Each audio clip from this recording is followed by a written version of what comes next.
VHP സംസ്ഥാന general secretary advocate Anil വിളയിൽ കൂടി നമ്മോടൊപ്പം ചേരുകയാണ്. Shri Anil, Kerala story 2 goes beyond സിനിമയ്ക്ക് ഒടുവിൽ പ്രദർശനാനുമതി ലഭിച്ചിരിക്കുകയാണ്.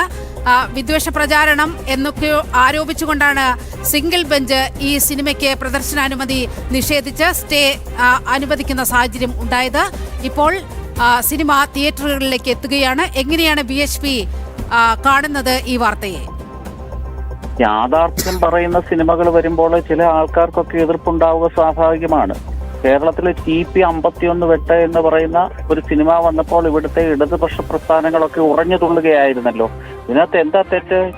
ഞാൻ പറയുന്ന ഈ കേരള സ്റ്റോറി 2 ഭാഗമല്ല 200 ഭാഗം ഇറങ്ങാനുള്ള കഥകൾ ഈ കൊച്ചു കേരളത്തിൽ തന്നെ ഉണ്ടായിട്ടുണ്ട്. പിന്നെ അതുമായിട്ട് ബന്ധപ്പെട്ട് വാർത്താമാധ്യമങ്ങൾ കേരളത്തിൽ അതങ്ങ് പൊലിപ്പിച്ചു പറയുന്നത് മാത്രമേ ഉള്ളൂ. കേരളത്തിന് വെളിയിൽ ഇതൊരു വിഷയമേ അല്ല. എത്രയോ സിനിമകൾ ഇറങ്ങിയിട്ടുണ്ട്. മുംബൈ പോലീസ്, അല്ലെങ്കിൽ എമ്പുരാൻ തുടങ്ങിയ ചിത്രങ്ങൾ ഇറങ്ങിയിട്ടുണ്ടല്ലോ.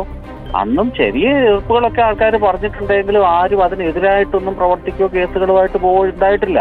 പക്ഷേ കേരള സ്റ്റോറി 1ാം ഭാഗം 2ാം ഭാഗം ഇനി 200 ഭാഗങ്ങളോളം ഇറങ്ങുകയാണെങ്കിൽ പോലും വീണ്ടും വീണ്ടും കഥകൾ അവശേഷിക്കുമെന്നുള്ള യാഥാർത്ഥ്യമുണ്ട്. അതുകൊണ്ട് ഈ ആവിഷ്കാര സ്വാതന്ത്ര്യം ഒരു വിഭാഗത്തിന് മാത്രമല്ല എന്ന് മനസ്സിലാക്കണം. നേരത്തെ സൂചിപ്പിച്ച TP 51 വെട്ട് TP ചന്ദ്രശേഖരന്റെ വധവുമായി ബന്ധപ്പെട്ടിറക്കിയ ഒരു സിനിമ ഉണ്ടായിരുന്നല്ലോ. അന്ന് ഇവർക്കൊന്നും ആവിഷ്കാര സ്വാതന്ത്ര്യമില്ലായിരുന്നേ. എമ്പുരാൻ ഇറങ്ങിയല്ലോ, അന്നും ആവിഷ്കാര സ്വാതന്ത്ര്യമില്ലായിരുന്നു.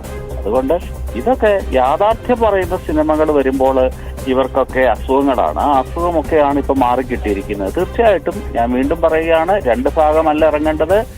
കേരള സ്റ്റോറി 200 ഭാഗം ഇറങ്ങാനുള്ള കഥകൾ ഈ കൊച്ചു കേരളത്തിൽ തന്നെ ഉണ്ട്. വളരെയധികം നന്ദി അഡ്വക്കേറ്റ് അനിൽ വിളയിൽ ഈ ഘട്ടത്തിൽ പ്രതികരിച്ചതിന്.